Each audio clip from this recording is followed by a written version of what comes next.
बहुत तेजी से तूफान चल रहा है। ये मेरे घर के पास से कुछ नज़ारा इस तरह से है, ये देख सकते हो।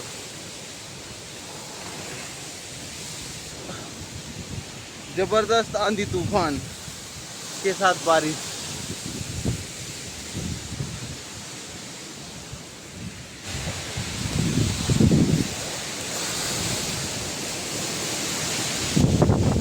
और आमों का नुकसान देख सकते हो आप, ये देखिए आमों का किस तरह से नुकसान हो गया है।